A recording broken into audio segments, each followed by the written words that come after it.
আসসালামু আলাইকুম প্রিয় দর্শক, ফাইনালি চলে আসলাম আপডেট ও গুরুত্বপূর্ণ কিছু নিউজ নিয়ে আপনাদের মাঝে। প্রিয় দর্শক, অবশ্যই ভিডিওটি শেষ অবধি দেখবেন। দর্শক, আপনাদের কাছে ছোট্ট একটি অনুরোধ, দেশ এবং দেশের বাইরে হলে কমেন্ট বক্সে লিখে জানিয়ে দেবেন, আর চ্যানেলে নতুন হলে সাবস্ক্রাইব করে পাশে থাকা বেল বাটনটি অবশ্যই অল করে দেবেন, কারণ পরবর্তী আপডেট নিউজ সবার আগে পাওয়ার জন্য প্রিয় দর্শক আর অবশ্যই একটি লাইক দেবেন। দর্শক, আর দেরি নয়, মূল ভিডিওতে যাওয়া যাক।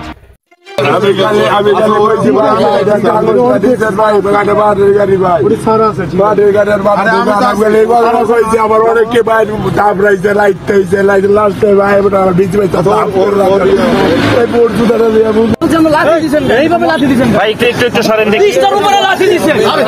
আপনার নাম কি? আপনার নাম কি? হানিফ। কোন গাড়িতে চালান? কি কারণে আপনার আটকাইলো? এখানে লাথি মারলো কে? হ্যাঁ, কোন গাড়ি চালান আপনি? কোম্পানির গাড়ি চালায়। নাম কি? আপনার নাম কি? হানিফ। হানিফ, কি কারণে? আসসালামু আলাইকুম রহমতুল্লাহি ওয়াবারাকাতুহু। সম্মানিত দর্শক, ডক্টর পিনাকি ভট্টাচার্যের বিরুদ্ধে বাংলাদেশের যে সাইবার সিকিউরিটি অ্যাক্ট বা আইসিটি অ্যাক্ট, এই ধারায় বা এই কোর্টে একটি মামলা হয়েছে এবং এটা ডক্টর পিনাকি তিনি তার নিজের যে ইউটিউব চ্যানেল সেখান থেকে বলেছেন। বাংলাদেশে পিনাকির বিষয়টি অনেকটা অতি স্পর্শকাতর বিষয় পরিণত হয়েছে, নিষিদ্ধ বিষয় পরিণত হয়েছে। অর্থাৎ তার ভিডিও সবাই দেখে, সরকারের দল, বিরোধী দল সবাই দেখে। তো এক পক্ষ দেখে যে কি বলল, আর আরেক পক্ষ দেখে মনের আনন্দ। এবং তিনি এই সামাজিক মাধ্যমকে ব্যবহার করে বাংলাদেশে যে একটা ইনফ্লুয়েন্স তৈরি করে ফেলেছেন, সেই ইনফ্লুয়েন্সের ক্ষেত্রে দ্বিতীয় ব্যক্তি নেই। ফেসবুক ব্যবহার করে বাংলাদেশে যেমন সুমন, ব্যারিস্টার সুমন সংসদ সদস্য হয়ে গিয়েছেন, অনাগত দিনে পিনাকি যদি এই ফেসবুক এবং ইউটিউব, এখানে উনি ফেসবুক ব্যবহার করেন না, ইউটিউবের কথাই বলি, ইউটিউব ব্যবহার করে অনাগত দিনে যদি তিনি বাংলাদেশের প্রেসিডেন্ট হয়ে যান, বিএনপি ক্ষমতায় আসলো, জামাত ক্ষমতায় আসলো এবং ডক্টর পিনাকিকে বাংলাদেশের প্রেসিডেন্ট বানানো হলো, এটি অসম্ভব কোনো বিষয় নয়। তিনি সেই পর্যায়ে চলে গেছেন এবং তার মতো মানুষ এখন আমাদের শাহাবুদ্দিন চুপ্পু সাহেব বাংলাদেশের প্রেসিডেন্ট রয়েছেন। এটা কেউ বলতে পারে না যে আসলে রাষ্ট্রকে কার কপালে কিভাবে আছে। তো ডক্টর পিনাকি যেভাবে একের পর এক পরিশ্রম করে যাচ্ছেন, কষ্ট করে যাচ্ছেন, ঝুঁকি নিচ্ছেন, তার ফলে কি হচ্ছে, তিনি যাদের জন্য করছেন সেখানে তার জন্য একটা স্পেস তৈরি করছে, বিশাল একটা স্পেস তৈরি করছে। সেই স্পেসের মাধ্যমে তিনি বড় কিছু একটা হয়ে যেতে পারেন, বড় কিছু। এমন দেখা গেল যে তাকে এনে পিজি হাসপাতাল বা বঙ্গবন্ধু মেডিকেল কলেজের ভাইস চ্যান্সেলর করে দেওয়া হতে পারে, তাকে স্বাস্থ্যমন্ত্রী বানানো হতে পারে। এখন আপনি চিন্তা করেন, বর্তমান যিনি স্বাস্থ্যমন্ত্রী রয়েছেন তার সঙ্গে যদি আওয়ামী লীগের সম্পর্ক দেখেন, রাজনীতির সম্পর্ক দেখেন, সে তুলনায় এখন বিএনপি জামাতকে যে সাপোর্ট দিচ্ছে ডক্টর পিনাকি, তো অনাগত দিনে যদি বিএনপি জামাত ক্ষমতা আসে, তো তাকে যদি স্বাস্থ্যমন্ত্রী বানানো হয়, তাহলে এখন যে ডক্টর রঙ্গলাল সেন, না ওনার নাম রঙ্গলাল সেন না, আমি নামটা ভুলে গেছি এখন এই মতো যিনি আছেন, রঙ্গলাল সেনই তো হবে। তো তিনি যদি অরাজনৈতিক ব্যক্তিত্ব হয়ে কেবলমাত্র একটা burn unit, Sheikh Hasina burn unit এর প্রধান হিসাবে শেখ হাসিনার খুব কাছাকাছি গিয়ে কেবলমাত্র ব্যক্তির পছন্দে যদি স্বাস্থ্যমন্ত্রী হতে পারেন, তাহলে পিনাকি কেন স্বাস্থ্যমন্ত্রী হবেন না বিএনপি জামাতে? আবার যদি শাহাবুদ্দিন চুপ্পু সাহেব, তিনি দুর্নীতি দমন কমিশনের একজন কমিশনার ছিলেন এবং তার সাথে মূলত এস আলম গ্রুপের একটা খুব ভালো সম্পর্ক আছে, হয়তো প্রধানমন্ত্রীর সাথে তো ভালো সম্পর্ক আছে, কিন্তু রাজনৈতিকভাবে যদি তাকে বলা হতো যে পাবনা সদর আসনের যিনি সংসদ সদস্য আছেন গোলাম ফারুক প্রিন্স, তার সাথে প্রতিযোগিতা করে তিনি একটা আওয়ামী লীগের মনোনয়ন চাইবেন, সেক্ষেত্রে প্রিন্সকে বাদ দিয়ে তাকে মনোনয়ন দেওয়া সম্ভব ছিল, একেবারে অসম্ভব ছিল।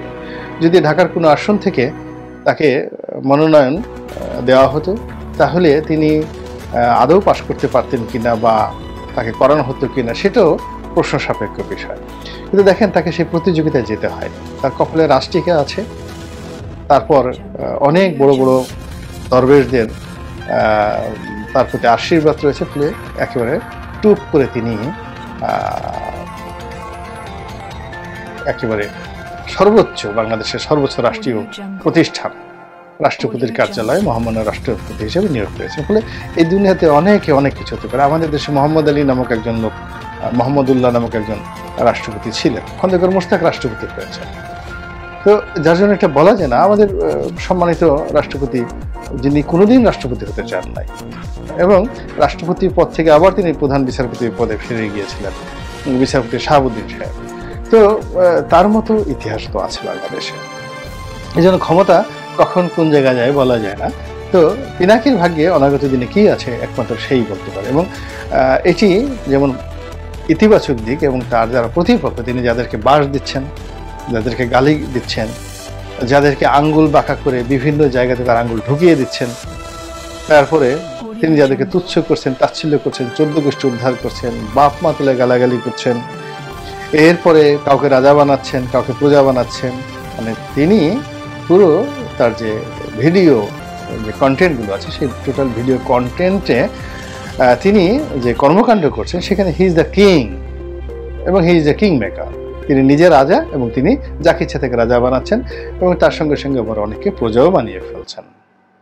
এর ফলে কি হচ্ছে, তার যারা প্রতিপক্ষ, তারা প্রতিপক্ষ হলো যে মরে যাক, ওর গায়ে কিড়ে পড়ুক, ওকে দাফন করা হোক, ওকে জ্বালিয়ে পুড়িয়ে চিতায় ভস্য বানিয়ে তারপরে নদী, সাগর, পাহাড় পর্বতে ও সেই ছাইগুলো উড়িয়ে দেওয়া হোক। এই ধরনের একটা বিক্ষুব্ধ মনোভাব তার প্রতিপক্ষের মধ্যে থাকবে, এটা স্বাভাবিক।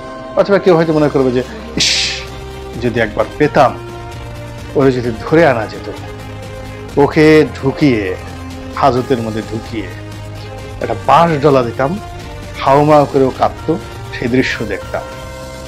এরপরে ওকে কুচি কুচি করে ওর বিভিন্ন জায়গাতে সুই ঢুকিয়ে দিয়ে তার মধ্যে আবার সেই মরিচের ইনজেকশন, কাঁচা মরিচের, বোম্বাই মরিচের ইনজেকশন ঢুকিয়ে দেওয়ার পরে যে চিৎকার করতো, সেই চিৎকার করলে ও যে আমাকে গালাগালি করছে বা আমাদেরকে গালাগালি করেছে এইটির ব্যাপারে একটু তৃপ্তি পেতাম। এই ধরনের একটা এক্সট্রিম পর্যায়ে কিন্তু সে চলে গেছে।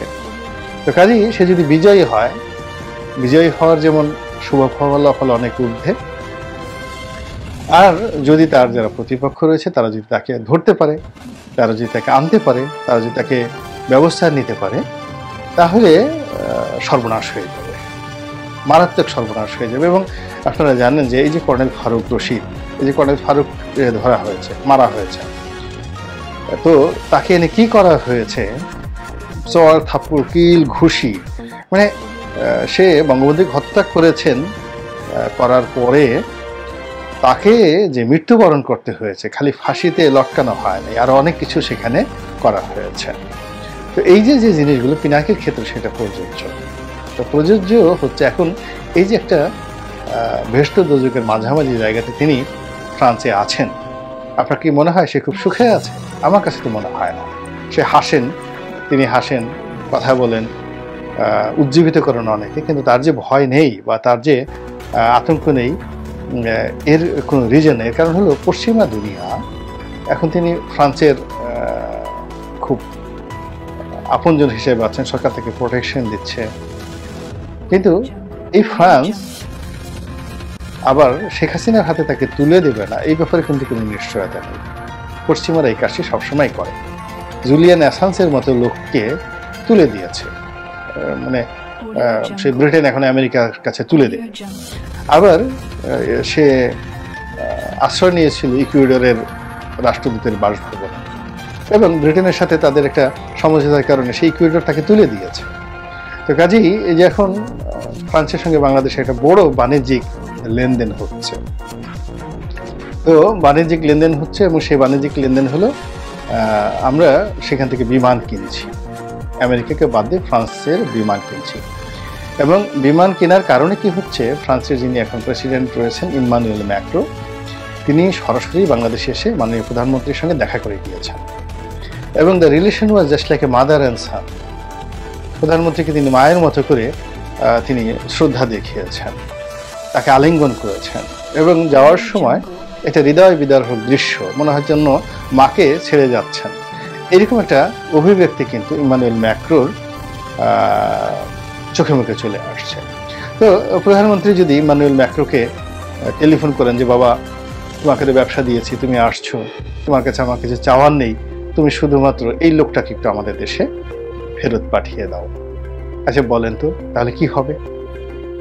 এর কারণ হলো শেখ হাসিনা এমন একজন মানুষ, তার এই জীবনে এখনো পর্যন্ত যা চেয়েছেন ঠিক সেম জিনিসটা তিনি টু দি পয়েন্টে পেয়েছেন। কাউকে সম্মান করার ক্ষেত্রে পেয়েছেন, অসম্মান করার ক্ষেত্রে পেয়েছেন, প্রতিশোধ নেওয়ার ক্ষেত্রে পেয়েছেন, দামি নির্বাচন করতে চেয়েছেন, মোদিকে খেলতে চেয়েছেন, আমেরিকাকে খেলতে চেয়েছেন, রাশিয়াকে নিয়ে খেলেছেন, চীনকে ঘুরাচ্ছেন। সমান তালে তিনি বেগম খালেদা জিয়াকে জেলে ঢুকিয়েছেন, আবার তাকে জেলখানা থেকে বের করেছেন, তাকে নিজের বাড়িতে রেখেছেন, আবার খুঁটা দিচ্ছেন যে আমি রেখেছি। আল্লাহ তাকে কি না দিয়েছেন? এমন কোনো জিনিস নেই শেখ হাসিনাকে আল্লাহ দেননি। কাজেই শেখ হাসিনা যদি চান যে পিনাকি আসবে, বাংলাদেশে আসবে, তিনি দরকার হলে ফ্রান্সের এখন যা কিছু কেনার দরকার আছে তার চেয়ে আরো ক্রয় আদেশ ডবল করে দেবেন, দ্বিগুণ করে দেবেন, যে আমি আরো বেশি বেশি জিনিস কিনবো, কিন্তু শর্ত হলো এই ওয়ার্ক অর্ডার দেওয়ার আগে এক হাতে ওয়ার্ক অর্ডার আর এক হাতে স্পেশাল বিমানে করে পিনাকিকে বাংলাদেশে পাঠিয়ে দিতে হবে। এবং তাই যদি হয়, আপনি কি খুব বেশি আশ্চর্য হবেন? এবং পিনাকি খুব আশ্চর্য হবে না, পিনাকি এটা জানে। এটা জানার পরেও সে কিন্তু তার কর্মকাণ্ড সে চালিয়ে যাচ্ছে ঝুঁকি নিয়ে। এবং যারা জীবনে ঝুঁকি নেয় তারা পরাজিত হলেও বীরের মতো পরাজিত হয়, আর যদি বিজয়ী হয় তাহলে তারা বীরের মতো বিজয়ী হয়।